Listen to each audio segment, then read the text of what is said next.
So, Deaconess Lila, you just mentioned, the grace to be able to start is something that we all are yet to experience. I call it a love offering. It's probably not an easy journey to write, to start, but I think first, if you could just give us a breakdown of what is the significance of the title of this book, Girl, You Are All That. Okay, so the title is actually twofold. It's, if you look at the cover, it was really chosen intentionally. You can see that there's like a dressing table, there's a mirror. So it's an encouragement that as a woman, you should be able to look at yourself and say, girl, you are all that, because sometimes we have experiences that may want to force us to question our worth. Experiences that make us doubt ourselves.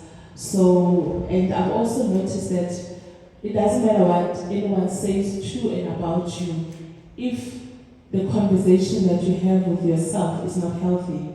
If you look at the book, I think there's somewhere where I said the fiercest fight you'll ever fight is the one within you. So even if I tell you that you look beautiful, that you're amazing, that you're strong, if you look at yourself in the mirror and you feel different, it doesn't matter what anyone has said. So the significance of the title is just an encouragement that you should be able to tell yourself what you need to hear. But also, it's an encouragement as well that as women we should be comfortable telling one another that, girl, you are all that. So it's a message to you, but also an encouragement that you should be comfortable to say it to another woman. Sure, thank you so much, Deaconess. I think all of us in the room can relate. I know there's also a very negative narrative that goes around, unfortunately, especially in the Black community or Black women, that we don't lift each other up very often. So it's very empowering to hear that we need to bring that back, fix each other's crowds, as Deaconess Terry said when she was praying. So thank you so much for that. Another thing that could loop into this very girl, you are all that, fix your crown, is there's a section in the book, I think it's a subtitle. I haven't written a book, I don't know what these things are called, but it really caught my attention when it spoke about celebrating the masterpiece that you are. For me, I was a bit taken aback by the statement in the sense that I had to pause to say, okay, the masterpiece that I am, how do I find that? Am I a masterpiece? How do I get there? So I think just to you, if you can just help us unpack, or just in your experience, what does that picture look like to find the masterpiece in you?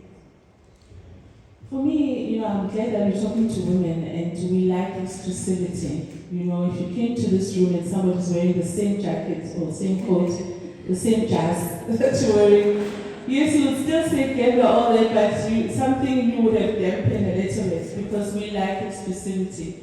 So, and if you look at fashion shows, there's that one item, they call it a showstopper. That's just one, that is not reproduced. So if you look at what God did with us, with the billions of people in the world, there's only one you. We can all wear the same wigs, but let them bring the fingerprints, the machine. You will be able to differentiate. That this is Lesego, this is Dilo, this is Sue, this is whoever. Even if we can all change, go to Home Affairs, change our names, bear the same names, but when you go to that machine, it will be able to differentiate you. So when I'm saying celebrate the masterpiece that you are, I'm saying don't mark yourself absent.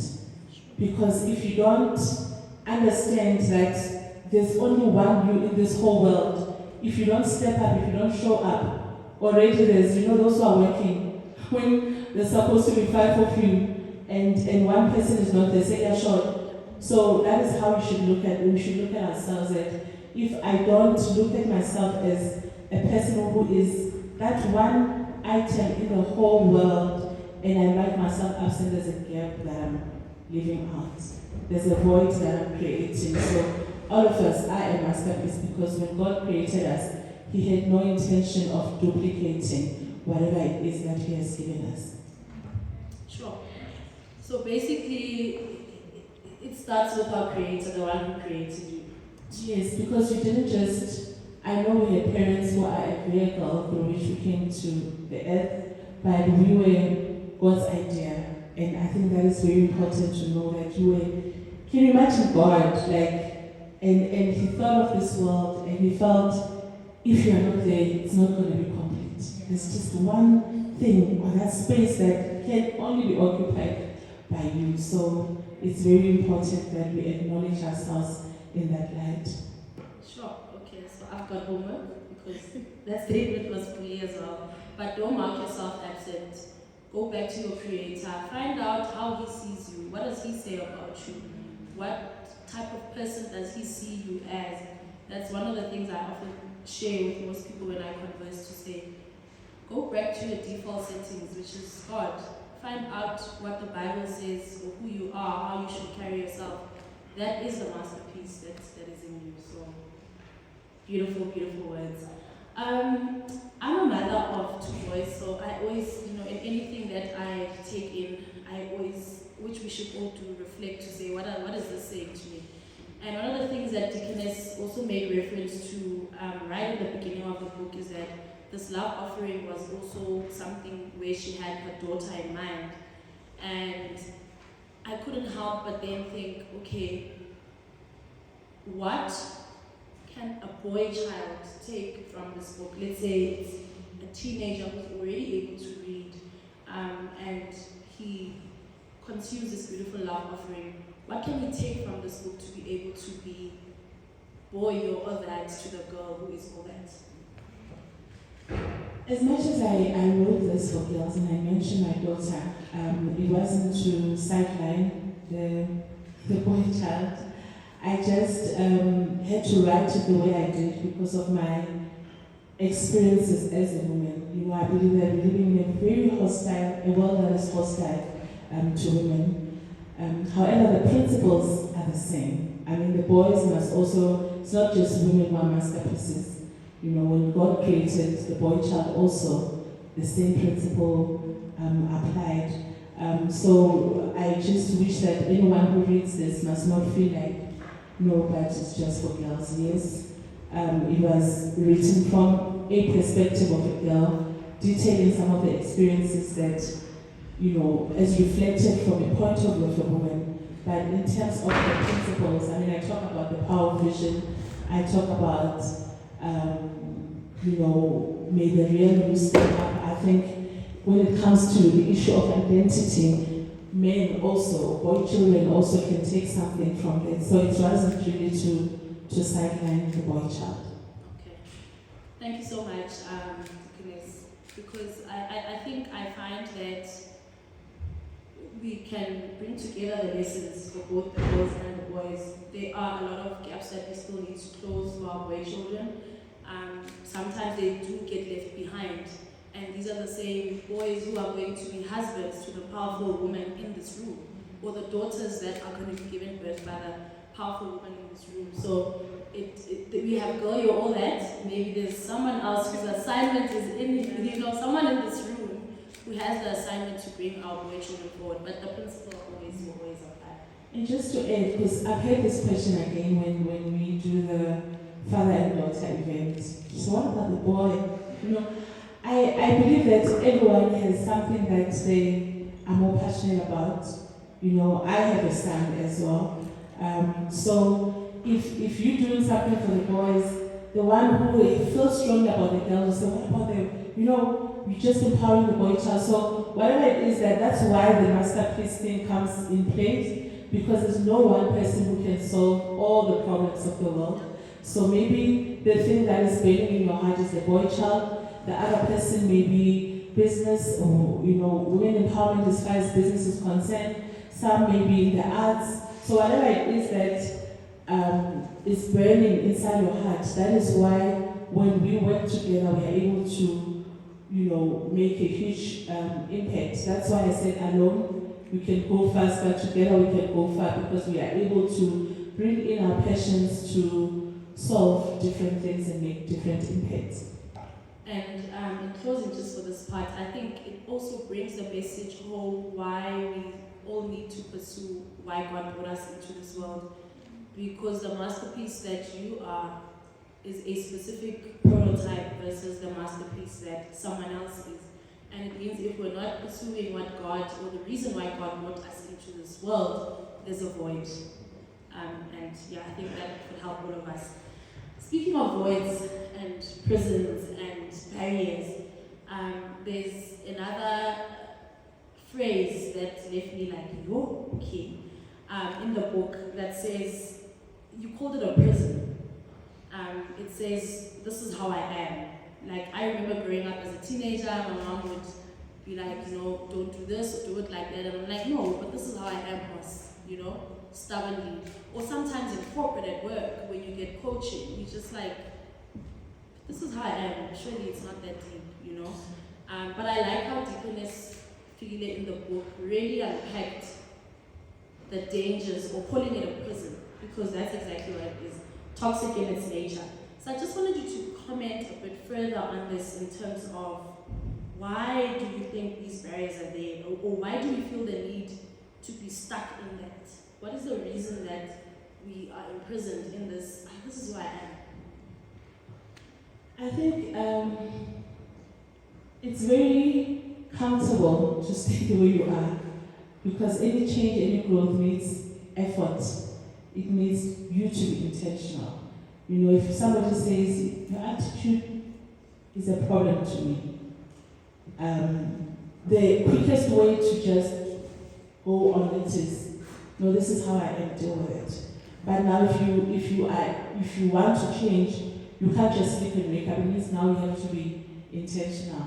So we stay in that space because of the effort that it takes to change. You know, so change doesn't just happen. You have to make an effort, and it's easier to stay the way you are versus putting an effort to say, okay, maybe let me just learn to network, let me just be nice, let me just be welcoming, and maybe I need to also put context to it, because you don't change for the sake of changing. You know, sometimes we put ourselves under pressure because there's a certain trend. But maybe you need to, in your conversation with yourself, you need to weigh the risk and the benefits. What would it do for me if I become more open? If I stop being in my cocoon, would it make me better? Or what are the benefits that are good? So don't put in an effort just for the sake of appeasing or shutting up the person that is busy saying, but you need to go out more, you need to do this more. Just find out what would it benefits me to be a different person, then that is a better motivation. Well, you already answered my second part to my question, because there could be someone in this room, could probably even be me, to say, why is it important to break free from these shackles, you know? But you've made reference to reflecting, know your why. So don't do it because on Instagram it's cool and everything, or don't do it because someone else said it, because that's also not sustainable and that's not being true to yourself. So you answered the second part of that question to say, why would it be important to just break free from that? I don't know if you want to add further, but you gave a very substantial. Yeah, I think you've just summarized it very well. You know, to say, have that reflection. What is the benefit? What is the benefit? But also don't lean on just the selfish side, because sometimes we just want to do it because, you know, it makes me feel very important. Those who are coming from institution. You know, you may feel good that the other person is showing now because you know. But remember, we're living in a community, so you should also be mindful of how the impact of your actions. You know, if somebody says, "I don't like the way you speak to me," maybe you are. Then you can't hold on to the fact that no, this is just I'm happy like that. I mean, I'm dry. My head is not dance floor, you know. Also be considerate of other people in your life. Sure, okay, thank you so much, Tikines. One thing about this book for me, firstly, I'm not a reader, but I read this book 3 times. I do suspect it's also because it wasn't very long, but however, the crux of it was very relatable. I found myself journeying with my inner child more than now, and there really was a lot of reflection on what pain looks like for all of us. That picture is always very different. Pain is pain, yes, but the picture looks different for all of us. And I remember you relating a lot to how growing up in a home where poverty or lack was the norm. That was pain for me because I related a lot to that. I just wanted you to touch a little bit on, I think you also shared that you sometimes did feel like if your mom was more present, you wouldn't have experienced a lot of what you did. So my question then is, how do you feel that your mom did enough? And if not, as a mom, how do we overcome that mom guilt? I think you and I even had a conversation about sometimes the best that you have is enough, but your child may not feel that way. How do we navigate that? And if you could share that. Okay, for me, I think sadly my mother passed away in 2009, and we never really had this conversation. But for those who didn't read the book, let me just share a little bit. I think we mentioned where I come from, Soweto, Zimbabwe. Absent father, absent mother. My mother used to, you know, she would go like she's going to the shops, and she'll come back, and she wouldn't. Maybe 6 months we wouldn't know.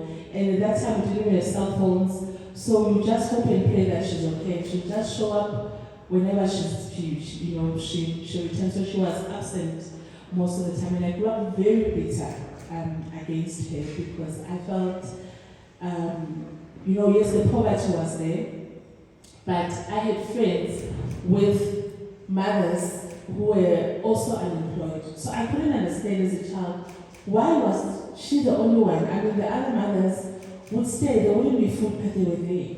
So I grew up with that bitterness. And also, my other source of bitterness, my mother had a drinking problem. So it wasn't that she was just drinking makoni. She was the type that would drink, get so drunk that you'd have strangers pulling her, bringing her home. Fortunately, my home was a corner house, and for a longest time, we never had a fence. So it was easy access. Everyone knew where she stayed. They knew to Mama Gafigi. Funny that I'm not the first one, but they always refer to Mama Gafigi. So they would always bring her home drunk. Following day, she wouldn't be able to wake up, disappear again. So I grew up with that bitterness. And one of the things I spoke about on the book was my experience with sexual abuse. So I really was bitter. But now that I'm older and have my own kids and reflecting and just thinking about her, I mean, my mother was not educated. She went up to Sabi, which is grade 2. And I still don't understand. I'm like, but how did your mother allow you to stay at home? Well, I didn't understand the dynamics then, but my kids go, like grade 7 and grade 5. I can't imagine them saying, I'm tired of school. I know they get tired of waking up. But to a point where they're like, no, it's fine, you can stay. So my mother's highest education was standard 2, grade Sabi, which is standard, but grade 2, we called it Sabi then, So I'm looking back and I'm thinking, she had 5 children from 4 different men. And I wonder what were these men saying to her, because as a woman, I know that you don't just meet somebody, sleep with them, fall pregnant. First time, they leave. Second time, third time, fourth time. What is it that they were saying to her that made her open up to that extent? So when I think about her life, I'm thinking maybe she was trying to, I don't know her childhood, maybe there was something that she was trying to medicate with alcohol, I don't know. Maybe she just couldn't take seeing 5 children. Maybe we represented, we were just this face of this man who ran away from me, I don't know. You know, to then another Tom. You remind me of your father. I don't know. She was nothing. So I'm making excuses for her now, but when she was alive, yes, we tried to mend things. I was really bitter. I just didn't like that woman. You see, even how I'm mentioning her name, that is how I felt she was just a woman. And I remember my sister saying, because our grandmother raised us, so unfortunately my grandmother, her mother, passed away before her, you know. And I remember her saying, maybe if Ugogo was still alive, he wouldn't have made an effort to make amends, you know, to make amends with Mom, because we really tried, but the relationship obviously was not that solid. I just wish she was still here so that I can just reassure her, you know, because with her weaknesses, they played out in the community. You know, the township, there's very little that you can hide. The community knew about our poverty because we are the children that went to the neighbors to ask for millennium. You know, we were the children that when our neighbors have cooked and they have leftover broth of meat, they will call us and say, my mother's name was Paul.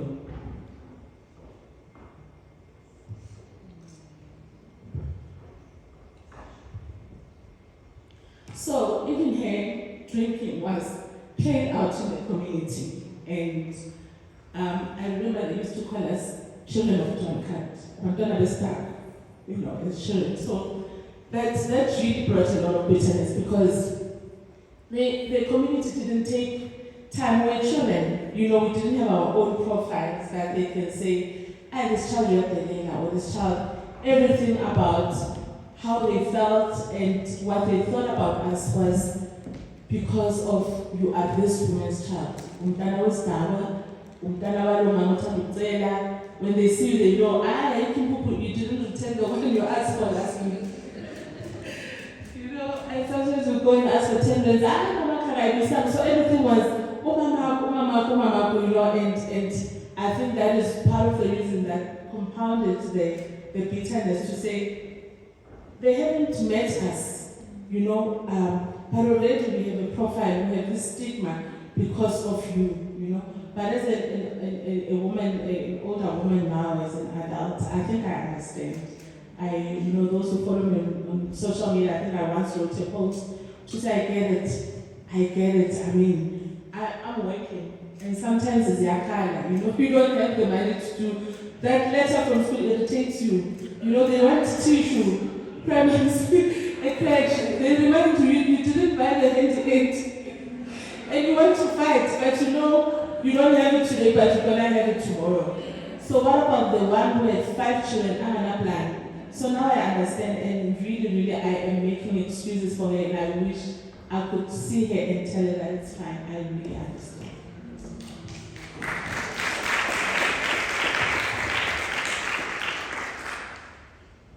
There is nothing more powerful than us women being gathered and sharing a common pain and challenge. In one way or another, we relate.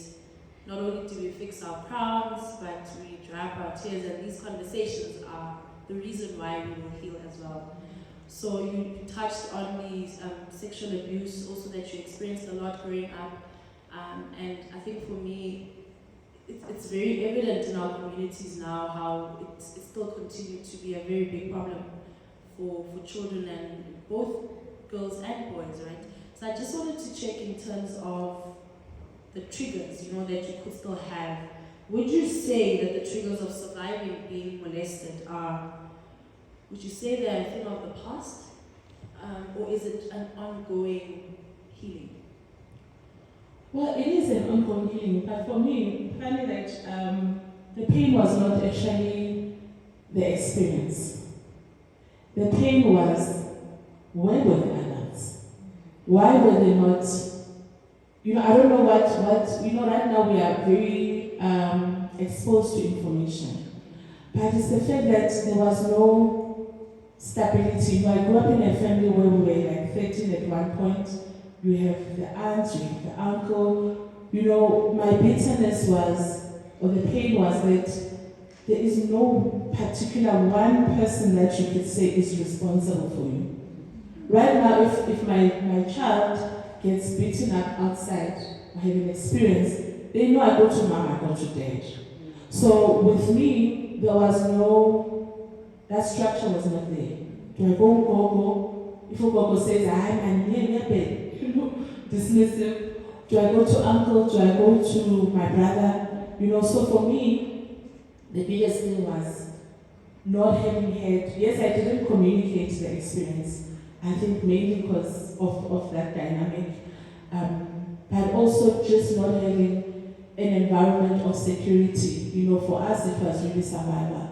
You go and play the whole day, you come back, you know, you bath, you wash the plates, you sleep. No one is asking you anything, no one is talking about your day. And I'm not really blaming anyone because the setup, I mean, can you imagine being 13 in one house? Even if you say no one is interested, they are worried about the food. There's no food in the no one is interested in your mood. When you said, it's like, you know, it's hostile. You know, there's that hostility because there's a lot of you in one house. So for me, it was just the fact that there was no adults or where the adults were. But on the flip side, I think that experience has built an inner strength. You know, when you have been let down, you kind of find an alternative. So for me, an alternative was God. And being able to know that when I start this, I'm on my own. You know, it eliminates any expectation that Mama will do it, she's not there. There's no father, grandmother is limited, brother is also having his own, uncle also has his own children or whatever. So what do you do when you still, because I've always been a child who's ambitious, even as a person who was young, you know, in school, I was just one of those when they have to choose anyone to represent, may I just say, my name was always there, you know. So that ambition needed me to say, how do I pursue these things that I have in my heart without relying on anyone? And for me, God has been that consistent being. And right now, I still get people say, hey, you love church too much. Hey, you love God too much. And I just like, you know what, me again. You don't even enter this one. If it means I am just a doorkeeper at church, I'm cleaning, I'm doing whatever, I owe God my life because of everything else in my life. This is the one thing I know that has been consistent. So that is what the experience has built in me, a clinging dependence on God. And fortunately, God doesn't get tired of us. You know, He doesn't feel, hey, now we're doing that, or now we are needy. You know, you can be needy with Him. Yeah.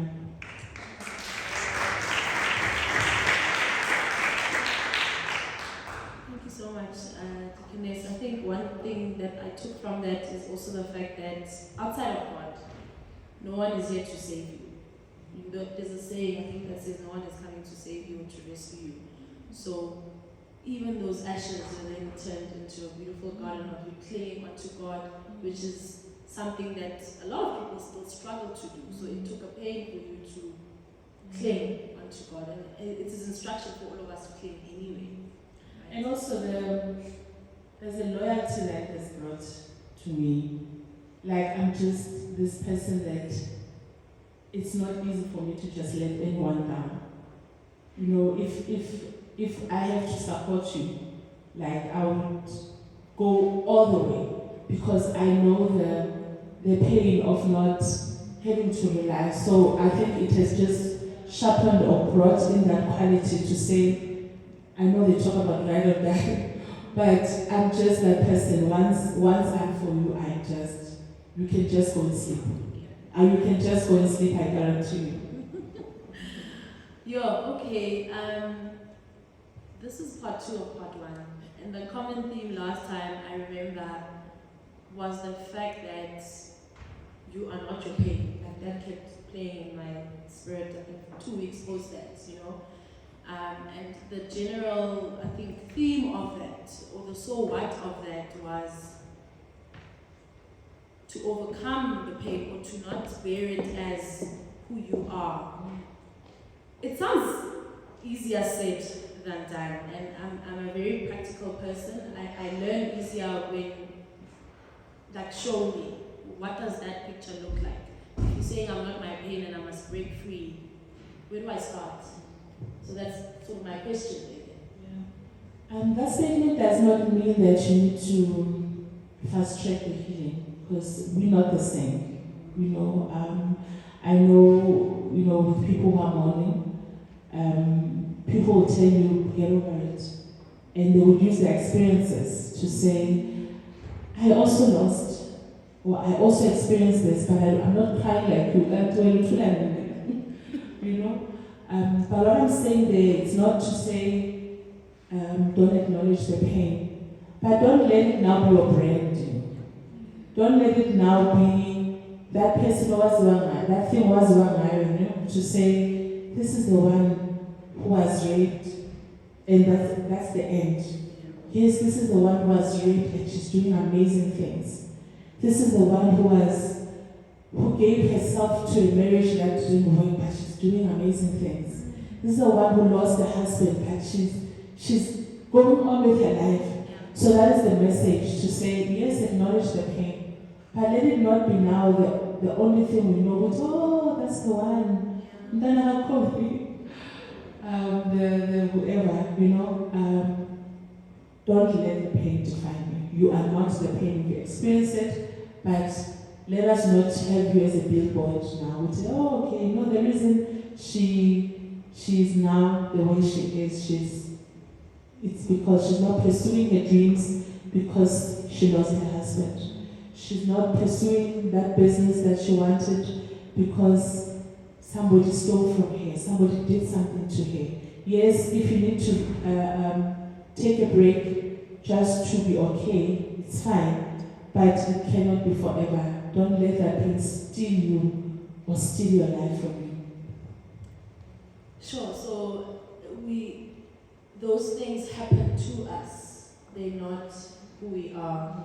But again, I think it also ties back into, if you've forgotten who you are, go back to God and find out the masterpiece, who you are again, after having travailed all these experiences.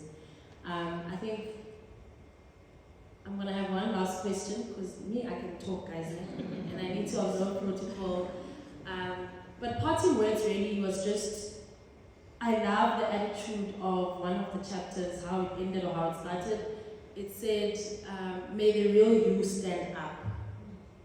That did something for me. I don't know if it's because of the phase that I'm in my life right now, where you just are in that boldness to be like, okay, who's the real me? And once you know the real you better stand up, you know. So just in closing, I think it is something that all of us are pursuing, or we should be saying, who is the real me? And this real me better stand up. So how would you share that for someone who doesn't know who the real me is, or once they do know, how do they stand up? What is the purpose of that standing up? I don't know how to rise up in this field. What is that? That will be my last question for you this afternoon. Okay, the rising up, you know, we are in an era where, like, you know, social media and whatever platform there is to admire other people, right? I think that was also the context of that statement. When you see somebody that you admire, take the qualities that you admire, but don't now want to be them and you leave yourself behind. Because yes, it's good to have inspiration, it's good to learn from others, but remember that statement we said at the beginning, that if you're not showing up as you are leaving a void. So as I'm sitting with you and there are things that I love about you, I cannot want now to abandon who I am and become you. So standing up or allowing the real you to stand up. It's about asking yourself the question, who am I? What are the things that God has placed in me? If I have a similar gift to yours, do I now abandon singing like myself and want to start singing like you? Because I see people seem to be giving more applause to you. For an example, I like public speaking and I enjoy emceeing. And I've seen with a few people that I've encouraged to MC, like, no, but it's not a joke, most. Because they think that is my strength. That is how, I don't know if it's my mask or my crutch, but humor is really my thing, and it makes my life easy when I'm doing public speaking. That is why please don't invite me to MC a funeral. I don't like it because I feel like I want to go and tickle the corpse there to see why are you not.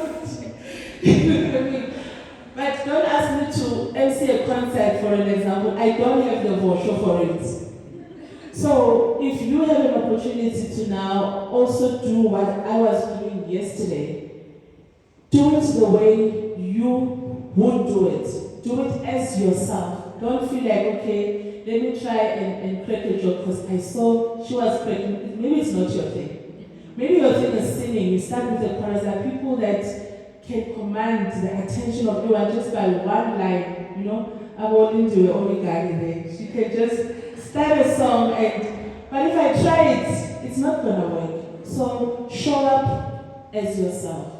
Whether you may be in a room with people who are gifted the same way. Right now we're going to have 2 speakers. I don't expect Sis Lolo to be like Dr. May, but she's a speaker. She has her own role to play, and she can only play it effectively if she's herself.